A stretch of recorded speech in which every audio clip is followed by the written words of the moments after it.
L'enregistrement est parti. Et les amis, on va donc discuter des matchs internationaux, notamment évidemment la qualif pour la Coupe du Monde, avec un focus sur nos amis français. Mais avant cela, j'aurais voulu faire avec vous un point sur le classement. Et là, on voit que c'est assez disparate au niveau des groupes, dans le sens où il y a des groupes à deux matchs, il y en a, on verra par la suite, qui sont à plus. Donc déjà, on voit que groupe A, c'est la Slovaquie en tête, groupe B, la Suisse, groupe C, le Danemark, et en groupe D, pour l'instant, c'est la France. Est-ce que déjà, vous voulez revenir sur un de ces groupes? Bah, déjà, tu peux rajouter 3 points pour le Danemark qui mène 2-0 après 20 minutes face aux Biélorusses. Voilà. C'est vrai que en fait, moi, ce qui me perturbe plus globalement, c'est que t'as la zone CONMEBOL, donc Brésil, enfin toute l'Amérique du Sud pour faire court.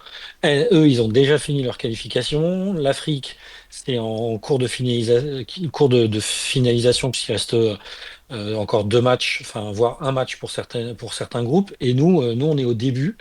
On en est enfin, il y a des équipes qui ont joué que 2 matchs. C'est assez perturbant de se projeter dans cette Coupe du Monde c'est quoi, c'est 32 ou 48, 32, je sais plus, Oula, tellement il y en 48. a. 48? Combien? Ouais, 48. 48. Voilà. Donc c'est très perturbant. C'est mon premier sentiment. Je sais pas toi, Manu ou Nico, C'est vrai que c'est mais beaucoup, hein. Pour le coup, on n'était pas habitué à ce genre de oui. choses. Donc, d'ailleurs, ça m'a fait bizarre de faire autant de slides, parce qu'il y a beaucoup de groupes différents. Qu'est-ce que tu veux en dire, peut-être Manu, dessus? Bon, c'est un tout début, mais il y a quelques surprises sur ce début de campagne. L'Allemagne qui a des difficultés, ils ont gagné leur deuxième match, heureusement, mais dans la douleur contre l'Irlande du Nord, mais ils avaient perdu le premier match séquement en Slovaquie. On le verra peut-être après, mais l'Italie aussi qui est très en difficulté. La Suède qui n'a pas très très bien commencé. Alors pour l'instant, c'est un début, mais on voit des nations pourtant mieux armées qui sont en difficulté. Donc ça montre quand même que pour moi, le niveau il est intéressant. Ça montre des groupes assez homogènes et moi j'aime bien ça. Ça donne des matchs assez intéressants. La France tient son rang pour l'instant, mais ça a été difficile aussi contre l'Islande. Tout à fait. Moi j'aime bien le niveau global pour l'instant des matchs que j'ai vus. En fait, je préfère largement voir ces matchs-là et logiquement plutôt que tout ce qu'on voit habituellement avec les nations, que ce soit la Ligue des Nations, sans parler des matchs amicaux parce qu'il y en a moins, mais globalement, ces matchs-là, je les trouve assez intéressants et assez enlevés. Parce que du coup, là, comme c'est des groupes de 4, il y aura que 6 matchs. Ça va être très très rapide. T'as le premier donc qui est qualifié de chaque poule, c'est bien ça. Et le deuxième, il y a c'est quoi? C'est des playoffs, c'est ça? Ou Ouais, c'est c'est des des barrages, barrages? c'est demi-finale, finale entre plusieurs adversaires. Il y aura, D'accord. Ouais, il y aura voilà. 12 Mais équipes dedans, et t'as 4 pas ceux de la... équipes. D'accord. Et t'as pas ceux de la Ligue des Nations aussi? Ou ça c'est déjà Ouais, fini la Ligue des Nations? ceux de la Ligue des Nations, les meilleurs des groupes de la Ligue des Nations, s'ils n'ont pas terminé les deux premiers en qualification. Ouais. C'est quand même une usine à gaz pour rester poli qui est c'est compliqué. Voilà. Mais je parlerai tout à l'heure de la CAF, c'est pas beaucoup mieux. Mais c'est vrai que c'est compliqué et vaut mieux se rendre la tâche facile. Enfin, faut terminer premier. Franchement, la France dans son groupe, elle a, enfin, Un je vois pas boulevard. où elle peut perdre des points. Donc voilà, il reste 4 matchs. Franchement, si tu gagnes pas les 2 prochains matchs, enfin si tu gagnes pardon les 2 prochains matchs, l'affaire est pliée quoi. Tu auras 12 points, ce sera réglé et tu seras très tranquille. Mais c'est vrai que c'est bien parce que tu as peu de matchs là dans ces poules de 4, mais tu as intérêt à pas te rater, quoi. Ah Parce que oui. voilà, l'Allemagne, à date, ils ont joué 2 matchs, ils sont troisième. L'Italie, c'est compliqué. T'as aussi donc Je te mets les autres. je suis en train de. Voilà. Alors, attends, parce que tu as des groupes de 5 aussi. Ouais, tout à fait. Oh là là.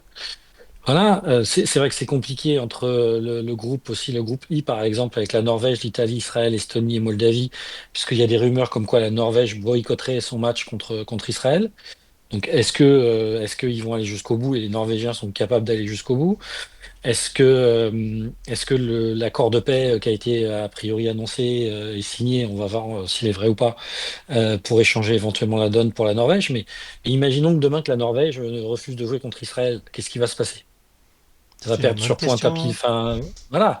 Elle perdrait sans doute sur tapis vers les 3 points. Donc, ce qui relancerait totalement, ce qui ne ferait pas forcément les affaires en plus de l'Italie. Donc, c'est vraiment très compliqué, quoi. Tout à fait. Dans les autres groupes, hein, l'Espagne première, Portugal, ça c'est des groupes, on va dire, qui sont logiques d'un point de vue classement. Pays-Bas qui est au coude à coude avec la Pologne, la Bosnie est première devant l'Autriche et Mm. Mais troisième la avec, Roumanie. voilà. Mais tu regardes les Pays-Bas, ils ont un match de moins. L'Autriche a un match de moins. Et là, de mémoire, Tout à fait. là, ils jouent contre San Marin ce soir. Et après 27 minutes, il y a déjà 3-0. Je pense que je vois pas faire. Saint-Marin devrait pas faire de remontada normalement. Voilà. Oui, Donc tu peux déjà rajouter aussi 3 points, 3 points à l'Autriche. Donc c'est vraiment. Voilà. Et tu vois que tu as des équipes qui ont déjà joué 5 matchs, alors que par exemple la France ou les groupes de 4 en ont joué que 2. C'est vraiment très compliqué de se projeter dans ces qualifs, quoi. Enfin, moi, personnellement, j'ai beaucoup de mal à me projeter dans ces qualifs. pour l'instant c'est une évidence, hein. Nous, on va dire qu'on se focus évidemment sur l'équipe de France. Donc après, écoute, moi j'ai envie de dire que c'est pas grave en soi si c'est pas totalement en raccord. Bon, on verra voilà ce qu'il en est plus tard par rapport à où on en est et peut-être vu on va entamer bientôt l'hiver, certains déplacements, etc. Et forcément, quand tu te déplaces dans des pays où il fait froid, c'est pas la même chanson. Ouais. Et voilà le Ah, dernier groupe. ah, ouais. Le déplacement en Islande, c'est quand? C'est mardi, je me trompe pas, le 13. Ouais, je crois, Ça hein. va être sympa. Tout à fait. 13 octobre. Non, même pas, c'est lundi, pardon. Un lundi soir. Oh. On verra hein, ce que ça donne. Mais bon, voilà, là, Oui. tu parlais de la Norvège, tu vois, dans le groupe. C'est quoi, c'est I. Et Norvège qui est devant l'Italie. Mm. L'Italie qui a un match en moins. La Macédoine qui est devant la Belgique, mais pareil, la Belgique a un match en moins. L'Angleterre qui a le même nombre de matchs que l'Albanie, mais qui est première. Le Ouais, groupe L. mais l'Angleterre qui a fait un sans faute, 5/5. Ouais, ouais, tout à fait. Et Croatie du côté du groupe L qui a un match en moins. Et Mm. République tchèque deuxième avec un match en plus. Puis voilà, on vient de se faire le point classement les amis. Est-ce que toi de ton Ouais. côté tu as quelque chose à rajouter Manu? Moi, il y a trois équipes qui m'ont beaucoup plu. L'Espagne, parce qu'ils ont fait deux matchs et ils ont marqué 9 buts, ils en ont pris zéro. Ils sont allés gagner 6-0 en Turquie et c'est pas évident d'aller gagner en Turquie, surtout 6-0.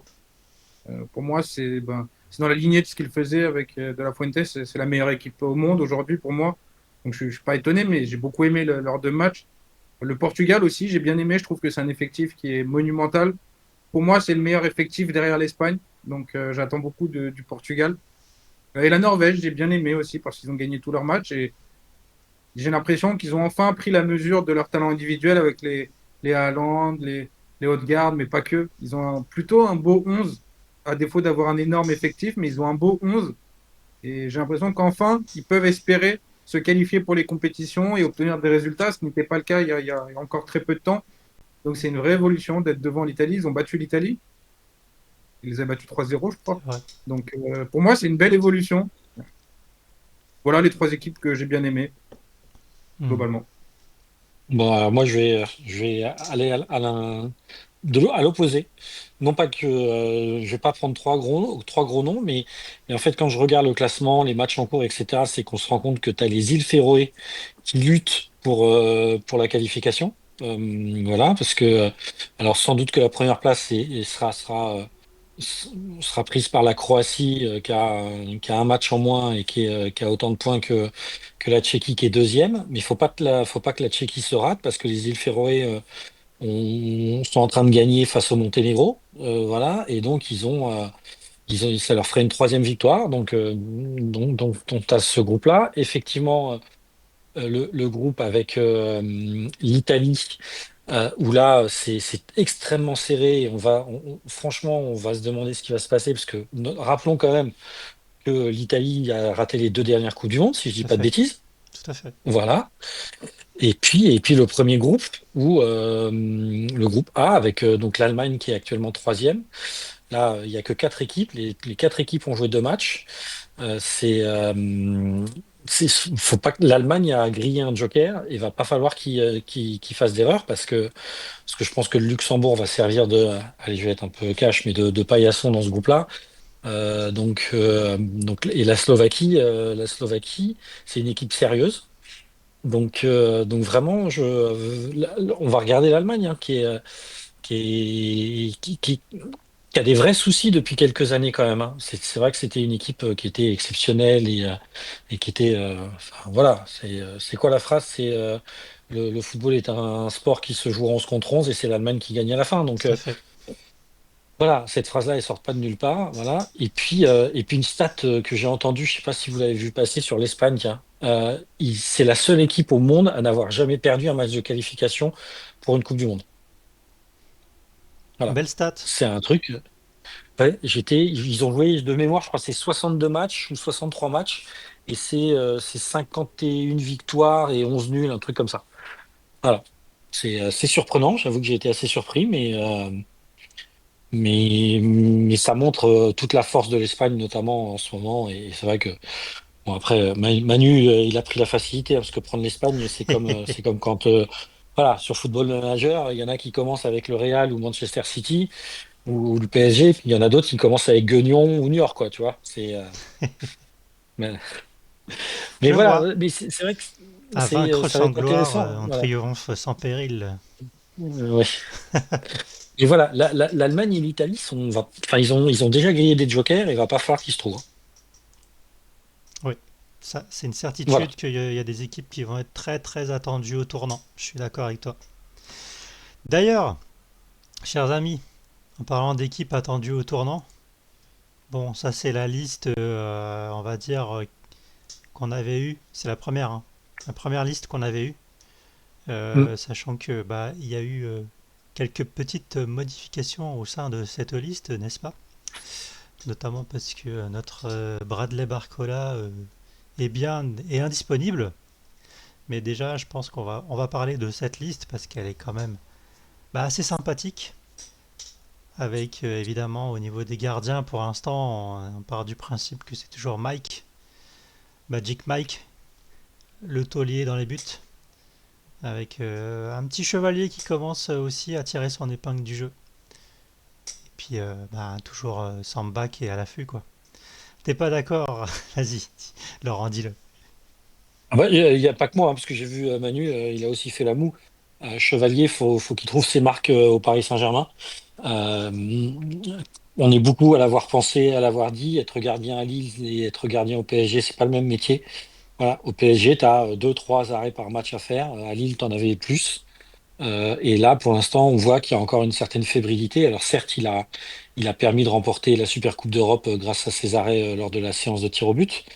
Mais voilà, il y a son erreur face à Marseille. On prend, hein, Nico.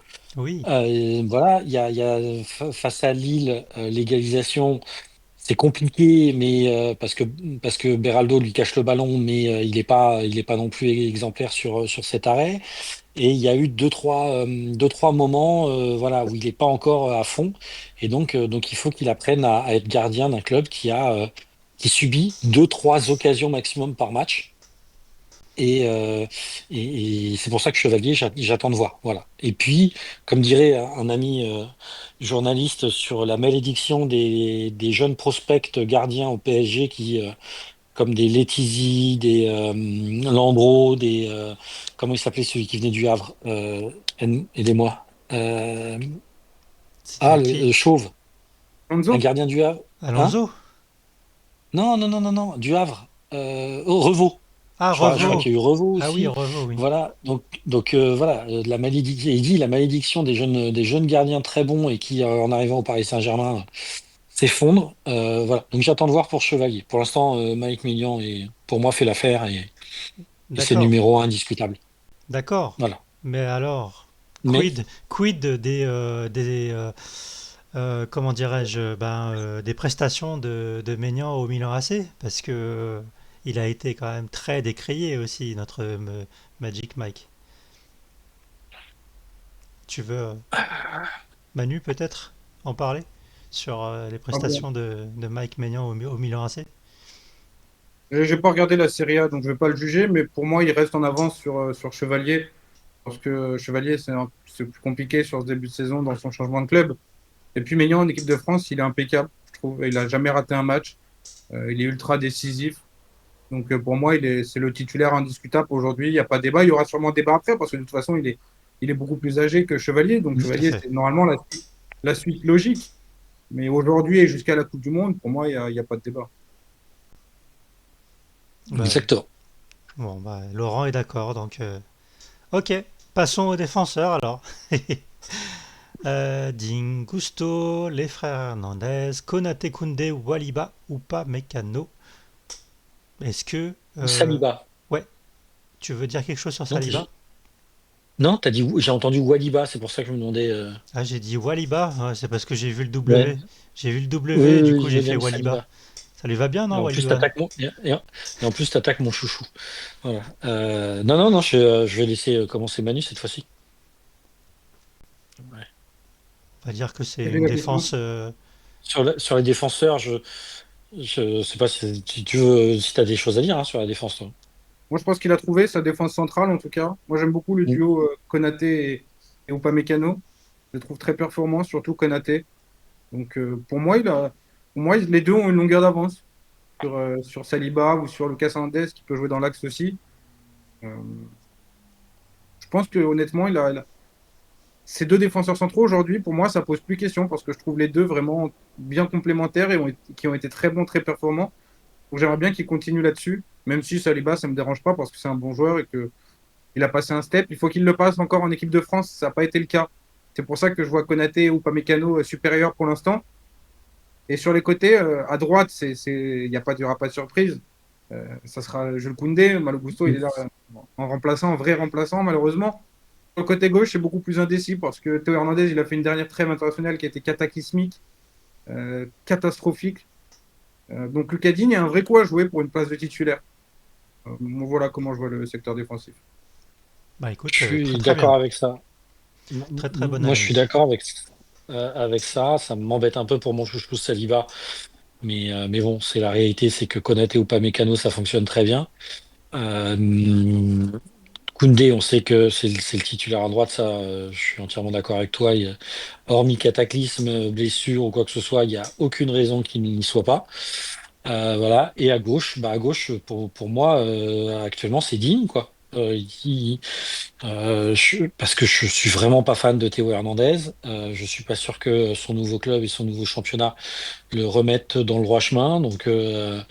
Et c'est vrai qu'on a un vrai souci, hein. On a un vrai souci, comme beaucoup de sélections d'ailleurs, hein, sur les latéraux, parce que Koundé, il n'est pas latéral droit à la base, hein. Il dépanne très bien, mais voilà. Après, on a encore Pavard. Je pense que je sais pas s'il accepterait de revenir en équipe de France en étant latéral droit, à voir, parce qu'il n'a pas été appelé sur cette trêve, il n'a pas été appelé sur la dernière trêve de mémoire. Donc je sais pas où en est sa situation avec les Bleus et avec Deschamps, parce que je crois qu'il avait fait passer le message qu'il voulait plus être le défenseur droit, mais bon, voilà, Klose, il fait des prestations, parfois c'est très bien, parfois c'est pas terrible, mais je sais pas, hormis éventuellement trouver un moyen pour faire naturaliser Nuno Mendes et me faire une magouille avec la FIFA pour qu'il puisse choisir l'équipe de France, mais c'est vrai à gauche, à part Digne, j'ai pas de nom comme ça qui me viennent en tête, hein. Je sais pas de vous, mais euh, Ouais, bah oui. C'est. Je suis comme toi, je suis comme vous. Il y a que Ding qui vient directement, quoi. hmm. Tu vois, j'ai regardé chez les Espoirs. Voilà, Koumbedi, c'est à droite. Metali, Jacquet, c'est au centre. Yoro, c'est au centre. Et après, Koudou, je sais absolument pas, enfin, je sais même pas de quel côté il joue. Et Canvo, c'est pas un latéral de métier non plus. Donc je suis vraiment perplexe. Je sais vraiment pas quoi faire. Enfin, j'ai pas de nom en tête comme ça sur les latéraux gauche français qui pourraient éventuellement pallier en cas d'absence de Théo Hernandez ou Lucas Digne, quoi. Je sais pas vous, mais je sais pas, Manu, toi Il y a quelques qui noms, connais. il pourrait appeler un Truffert. Ouais, Euh, Truffert. là, il a des solutions. Malo Gusto, il joue pas mal à Chelsea, donc il pourrait vraiment. Ouais, mais à droite, Malo Gusto à comme sur gauche. latéral. Le problème, c'est qu'il a sa certitude, donc il change très peu. Deschamps, c'est un sélectionneur qui change très très peu. Ouais, mais à Quand gauche. on change de joueur, c'est extrêmement rare, donc il n'y a pas de nouveauté. Ah, mais à gauche, tu vois qui derrière Digne et Théo Hernandez? On pourrait essayer de Truffert, qui, qui, qui Truffert? a, qui a signé en première ligue, Ouais. qui a vraiment ce profil-là de pied gauche très intéressant, de Mm. capacité à centrer, à envoyer des ballons, Ouais. à animer son couloir gauche. Moi, je préférais qu'il appelle Truffert plutôt que Lucas Hernandez, personnellement, parce que Lucas Hernandez, c'est plus un latéral gauche. Donc Ouais. je vois pas quel est Euh, l'apport, à part s'il le fait jouer ah, mais dans l'axe, attends. ou dans l'axe, il part derrière tout le monde. Donc en fait, je Ok. comprends pas l'apport de Lucas Hernandez, mais latéraux, il pourrait en tester, mais il a pas envie. Oui, Ah bah, ça ça fait c'est. longtemps. Il a son groupe depuis, il fonctionne comme ça. Il fonctionne comme ça depuis toujours. Bah oui. Donc il y a très très peu d'ouverture. Et quand les joueurs arrivent en équipe de France, de toute façon, et qu'ils sont nouveaux, ils jouent pas. Donc j'ai envie de te dire à quoi bon. Mais Hmm. ce qui est aussi le problème, c'est que dans les très bonnes sélections dont on a parlé avant, il y a des très bons latéraux. Quand tu regardes au Portugal, c'est Nuno Mendes et João Cancelo, où tu as des solutions de secours aussi. L'OM en voulait un, notamment le latéral droit. Quand tu regardes en Espagne, c'est Cucurella et Pedro Porro, c'est deux très bons latéraux. Il y a des vrais bons latéraux ailleurs, dans les très bonnes nations, dans celles qui aujourd'hui sont d'ailleurs supérieures dans le jeu. Et ça, c'est à un coach de mettre en place ça. Et Deschamps, pour l'instant, ça l'intéresse pas trop. Non, ça Hmm. l'intéresse plus, On n'a ça pas, c'est par- une certitude. on n'a pas parlé de Quentin Merlin à gauche. Ah oui. Ah bah Non, oui. pourquoi? Non, non, non, ne te fatigue pas, Manu, c'était une. Une boutade Je comprends. marseillaise. Voilà. Truffert est en avance sur Merlin. Oui, oui, évidemment. Voilà. Et pour info, l'Autriche en est à 5-0, ça y est, face à Saint-Marin. Ah, ça fait pas un Bref. pli, hein. C'est normal. Ah bah non, là, ça fait une manita, là. Ouais. Bon. Bah ok, merci messieurs. Et je pense à Warren Zaïre-Emery, on peut pas le mettre comme Luis Enrique là sur les côtés, en latéral. Non, non, non, non, non. Laissons-le jouer au milieu de terrain. Voilà. Et voilà. Il le met de moins en moins. Ça fait très longtemps qu'il l'a pas mis latéral droit. Il a vu que ça marchait pas et c'était pas performant ni pour le Exactement. joueur ni pour l'équipe. J'ai une mauvaise langue.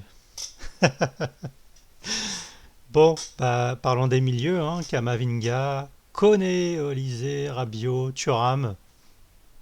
Bah, ouais, c'est pas mal. Mhm. Bah, C'est le point faible de l'équipe de France pour moi, hein. le point?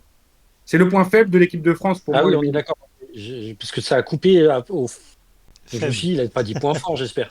Ouais, mais je suis d'accord avec toi. C'est le point faible. Et là, le souci, c'est qu'il appelle. Enfin, on sait très bien que s'il y en a un des quatre là qui est pas là, ce sera Tchouaméni qui sera appelé. Et voilà. Bon, après, il met Akliouche dans les attaquants, donc c'est un peu particulier. Oui. Mais c'est vrai que. En fait, moi, mon souci, c'est que le duo, notamment de Tchouaméni, c'est que parfois c'est très bon, parfois c'est pas bon. Voilà. Rabiot, bon, bah, moi il a fait une saison extraordinaire avec Marseille, mais moi j'ai jamais été fan et je ne suis pas devenu malgré sa saison à l'OM. Voilà. Kamavinga, je sais pas quoi en penser. Et Manu Koné, pareil, c'est comme Tchouaméni.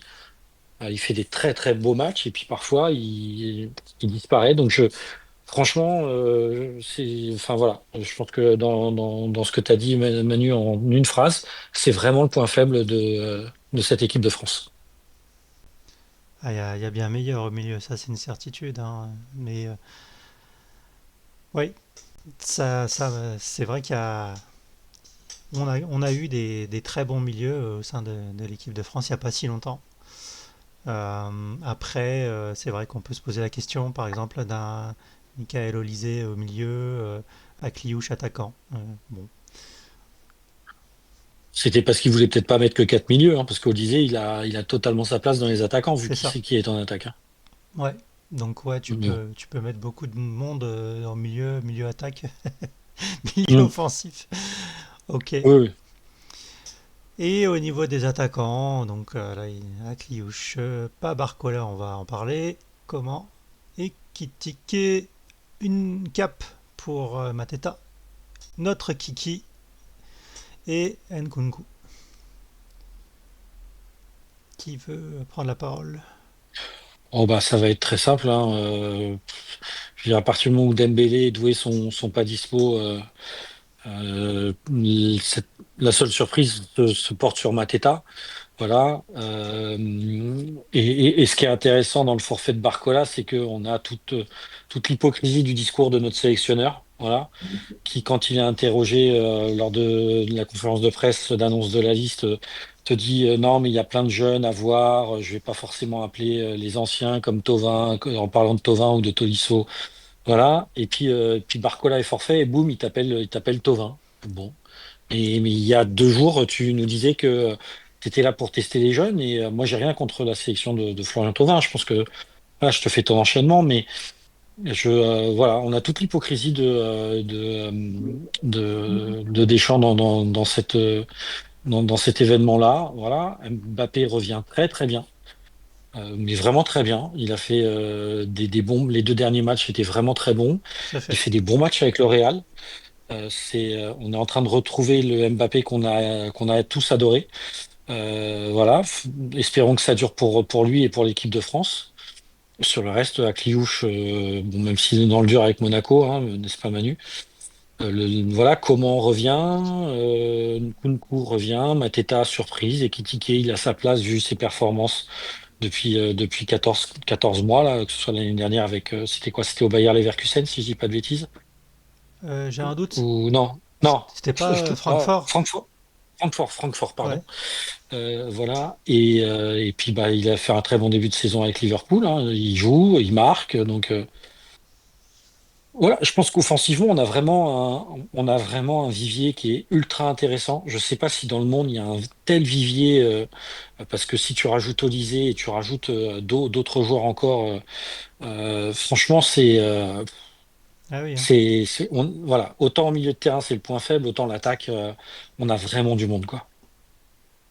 Ouais. Bon bah Manu, hein, vas-y, je t'en prie. Parle-nous Ouais, de l'attaque. c'est un secteur fourni. Je suis content pour Thauvin parce qu'il mérite un très bon début de saison.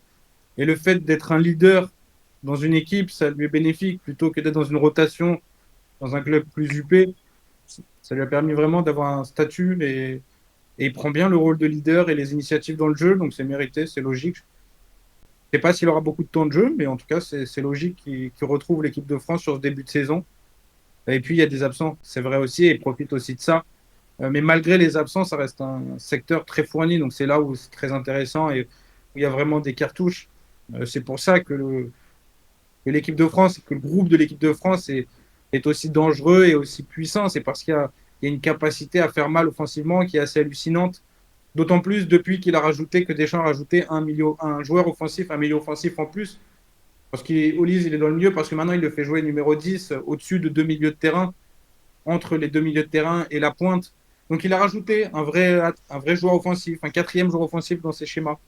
Donc, c'est intéressant. Le secteur est très fourni. Je ne sais pas pourquoi Coman est là, parce qu'il ne joue jamais. Donc, je ne sais pas pourquoi il le fait venir. Mais bon, il est là. Et je suis content pour Mateta qu'il le mérite aussi. C'est un vrai Mm. poison.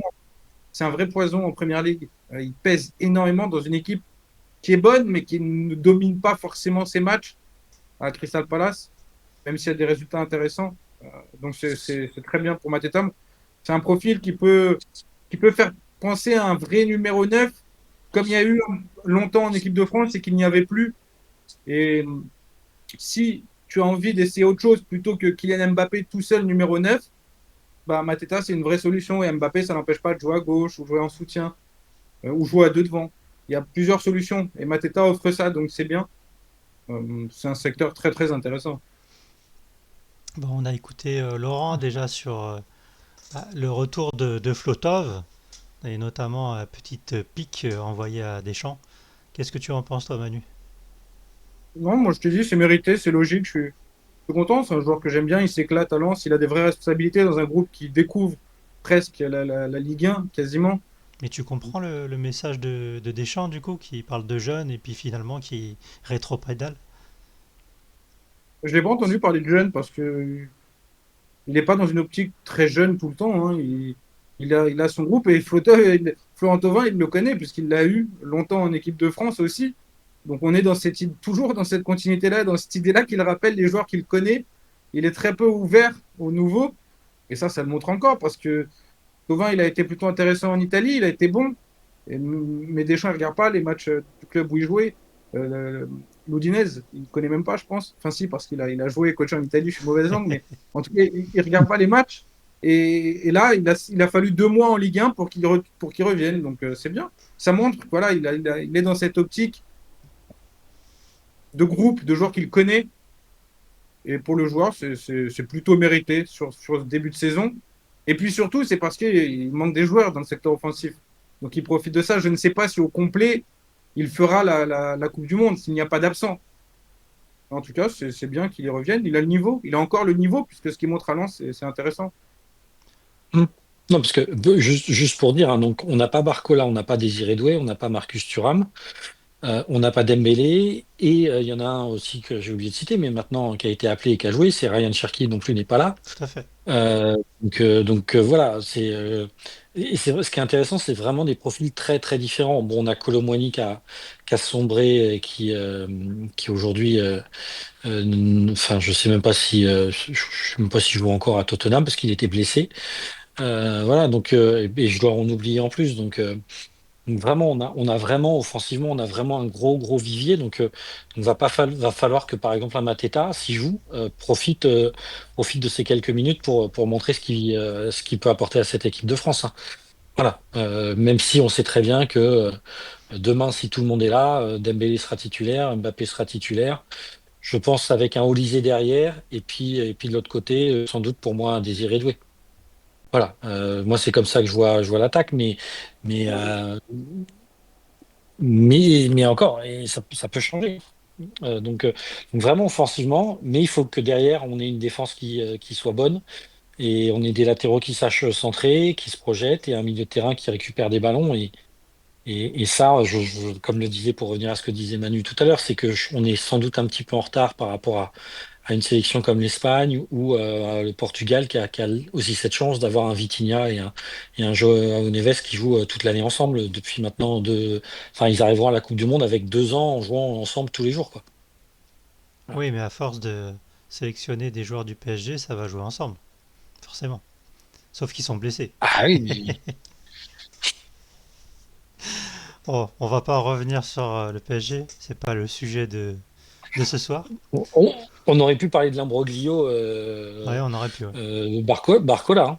Oui, avec C'est le communiqué du club. avec le communiqué d'abord de la Fédé, voilà, Oui, suivi d'un communiqué du club incendiaire. Vraiment, il y a un souci entre l'équipe de France et le Paris Saint-Germain. Ça, c'est une certitude. oui. Voilà, parce que c'est vraiment très surprenant un tel communiqué de l'équipe de France. On n'est pas habitué à ça. Et je pense que c'est une vengeance. Moi, je le vois très bien comme ça. Pour moi, c'est une vengeance directe par rapport à ce qui s'est passé avec Dembélé lors de la trêve de septembre. Voilà. Oui. En tout cas, nous, de notre point de vue, on n'a pas d'autres éléments pour voilà, dire autre chose, parce que Mm, mm. c'est tout ce qu'on on peut conclure par rapport à cette séquence. Ok,